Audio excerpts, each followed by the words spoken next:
Olá, meus queridos irmãos de Gaspar Alto, Brusque, Lajeado Baixo e toda a região aí, berço do Adventismo. Aqui é o pastor Michelson Borges, sou catarinense também, apaixonado por essa história e para mim é uma alegria poder me dirigir a vocês por meio deste vídeo, porque lamentavelmente não pude estar presencialmente aí com vocês. Mas minhas orações e a minha alegria estão aí neste momento especial de celebração dos 130 anos de organização da primeira Igreja Adventista do Sétimo Dia no Brasil.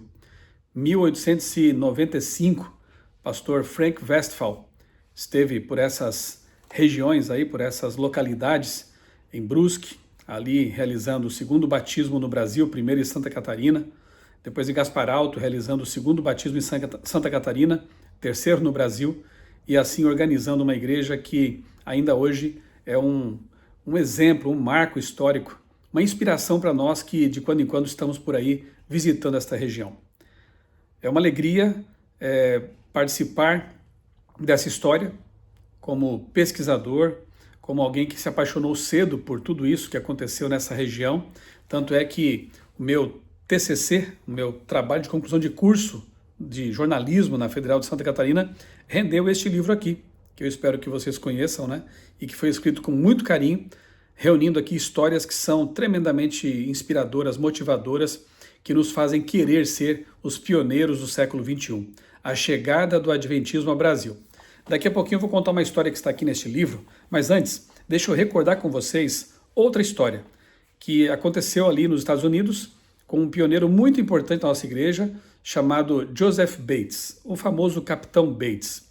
Quando ele ficou sabendo que lá na cidadezinha de Washington, no interior dos Estados Unidos, cerca de 300 quilômetros de distância de onde ele vivia, ali em Fairhaven, Massachusetts, quando ele ficou sabendo que aquela igrejinha havia se tornado sabatista, guardadora do sábado, ele viajou para lá para saber o que estava acontecendo. Note, 300 quilômetros, não sei se foi a cavalo, a pé, carroça, mas imaginem a dificuldade. Mas também pensem no interesse dele em saber da verdade, em saber o que estava acontecendo. Então, quando o Capitão Bates chega àquela localidade, ele tem contato ali com o pastor daquela igreja. Ele, obviamente, fica sabendo da conversa que o pastor teve com uma irmã que era batista do sétimo dia e que havia trazido a verdade do sábado para aquela igreja. Praticamente toda a igreja se converteu a essa mensagem sobre o memorial da criação, o Santo Sábado. E o interessante é que quando Rachel Oakes, é o nome dessa irmã que era batista do sétimo dia, apresenta a verdade ali naquela localidade, a sinceridade deles e o desejo de conhecer a vontade de Deus e fazer a vontade de Deus fez com que eles abraçassem também essa mensagem bíblica. Pastor Bates, futuro pastor Bates, Capitão Bates, permanece ali algum tempo, estuda a Bíblia com eles e volta para casa convencido de que o sábado é o verdadeiro dia do Senhor, o dia santificado por Deus, desde a criação. E aí, pastor Bates se torna um dos pioneiros, juntamente com Tiago White, Ellen White e outros, do movimento adventista do sétimo dia. Anos depois, essa mensagem chega ao Brasil, 1880, vocês conhecem muito bem essa história. Inicialmente, revistas, panfletos, livros em alemão, enviados pela nossa editora nos Estados Unidos, e que chegam primeiramente, né, revistas com inscrição de capa Stimme der Wahrheit, ali no Casarão Hort, em Brusque.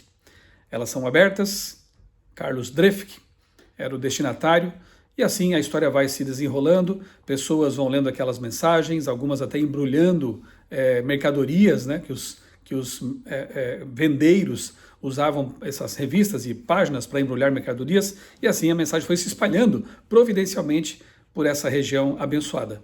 Antes mesmo de haver um pastor, um missionário aqui no nosso país. Os primeiros missionários foram de papel e tinta, né?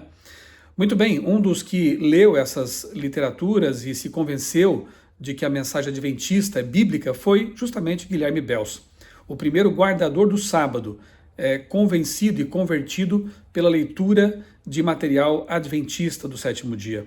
1890 ele se torna então um adventista juntamente com a sua esposa Johanna e quando um amigo dele, um grande amigo, agora sim a história chega até Lajeado Baixo, chamado Roberto Fuchner, fica sabendo disso, à semelhança do que fez Bates, o capitão Bates, ele foi também em busca, foi saber o que estava acontecendo lá em Gaspar Alto. E aqui no meu livro, justamente no capítulo 9, aqui está o Memorial da Criação.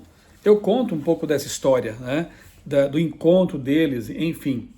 E aqui diz que graças à literatura adventista e ao trabalho de missionários, muitas pessoas foram se convencendo da importância da guarda do sábado e de que ele, de fato, faz parte da eterna lei de Deus, sendo um presente do Criador à humanidade. O imigrante Roberto Fuchner foi uma dessas pessoas, mas esse processo de convencimento não foi fácil de início. Nascido em Holstein, na Alemanha, Roberto vivia em Lajeado Baixo, a menos de 20 quilômetros de Gaspar Alto. Ele ouviu falar que o amigo Guilherme Belz e outras famílias estavam guardando o sábado, e isso o deixou muito contrariado.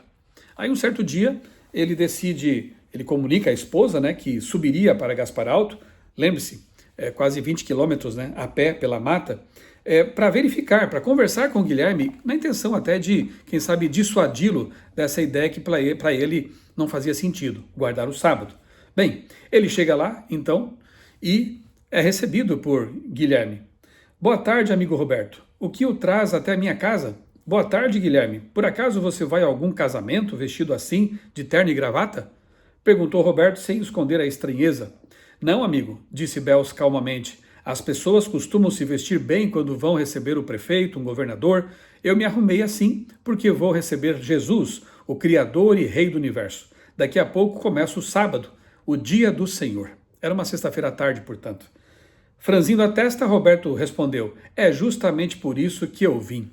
Que história bonita. E aí Roberto passa ali o fim de semana com a família Belz, estudando a Bíblia com eles e volta para casa convencido de que o sábado é o dia do Senhor. Perceberam a semelhança da história do capitão Bates com essa do irmão Roberto Fuchner? Pois é, o que me chama a atenção na vida, na história dos pioneiros, é justamente esse amor pela verdade, esse desejo de fazer a vontade de Deus, ainda que tivessem que percorrer quilômetros e quilômetros a pé, a cavalo, para saber do que estava acontecendo e, uma vez descobrindo a verdade bíblica, colocando em prática aquilo que aprenderam. Que esse mesmo espírito, essa mesma motivação, essa mesma vontade de servir a Deus e de obedecer a sua palavra, seja também na nossa vida uma realidade. Deus abençoe muito vocês aí nessa festa maravilhosa e que a história dos pioneiros nos motive a prosseguir, a continuar pregando o Evangelho, para que em breve vejamos Jesus voltando nas nuvens dos céus. Aí os mortos, os fiéis vão ressuscitar e nós vamos poder, eu no meu caso, vou conhecer esses pioneiros e muitos aí que os conheceram poderão abraçá-los e poderemos contar para eles tudo o que aconteceu enquanto eles descansavam no pó da terra. Um grande abraço, meus irmãos. Deus abençoe todos vocês e até um próximo encontro aí nessas terras abençoadas e maravilhosas. Fiquem com Deus.